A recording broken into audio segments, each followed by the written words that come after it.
LeBron James at Cam Reddish, yan ang ating pag-uusapan. Final seconds. Bryant for the win. Bang! Dapat naman mabahala ang mga Lakers fans. Dahil nagbigay si LeBron ng isang nakakabahalang komento patungkol sa kanyang injured na ankle bago ang naging laro nila sa All-Star Game kanina. Na ayon pa sa report ay dumating nga daw si LeBron James sa All-Star na may ankle injury.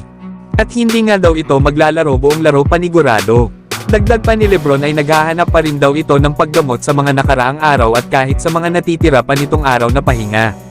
Yan nga mga idol ang balita dito kay LeBron James. Lalo at sa naging laban nila sa Utah Jazz ay hindi na nga ito pinaglaro pa ng Lakers dahil sa kanyang injured na ankle. Pero magkaganon pa man ay nakuha pa rin ang kanilang kupunan ng panalo.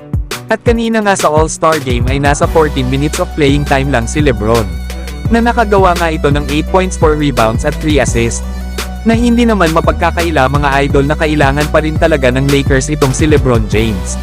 Nasa kabila nga ng kanyang edad na 39 years old ay nagpapakita pa rin ito ng impressive na durability sa ika-21 season nito sa NBA. Na kung saan ay nag-a-average ito ng 24.7 rebounds at 7 assists per game. Nasunod ng makakalaban ng Lakers ay sa road game laban sa Golden State Warriors. At kailangan nga dito ng Lakers na manalo lalo kaunti na lang at malapit na silang umabot sa top 6 sa West. Na may record nga ngayon ang Lakers na 30 wins at 26 losses. Pero kayo mga idol sa palagay nyo, makasecure kaya ang Lakers ng playoff spot? O muli na naman itong dadaan sa play-in tournament? Samantalang may good news naman sa Los Angeles Lakers. Dahil madidagdagan na naman ang kanilang mga maaasahang role players. Na ayon pa nga sa nakaraang report ay malaki ang chance ni Cam Reddish na ready na itong bumalik sa lineup ng Lakers pagkatapos ng All-Star break. Mga late January pa nga ito wala sa Lakers dahil sa natamo nitong ankle injury.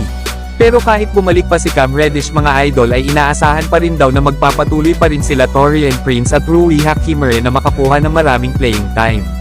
Sa ngayon ay pinapataas na ni Cam Reddish ang laro niya muli. Lalo at na-cleared na nga ito para makapag-practice sa loob ng court para sa kanyang progression upang bumalik ang dati nitong condition sa 100%. Kaya naman ay nakita na nga itong kasama ng iba sa mga Lakers players na nagpa-practice. Na good news nga ito sa Lakers lalo at si Cam Reddish ang isa sa mga consistent player sa kanilang kupunan pagdating sa kanyang depensa. Malaking bagay nga ito sa purple and gold considering na injured pa si Jared Vanderbilt. Pero kayo mga idol, ano ang masasabi nyo na possible na natin makita maglaro si Cam Reddish sa susunod na laro ng Lakers? So hanggang dito na lang tayo mga idol. At huwag nyo naman kalimutan mag-subscribe bilang pagsuporta.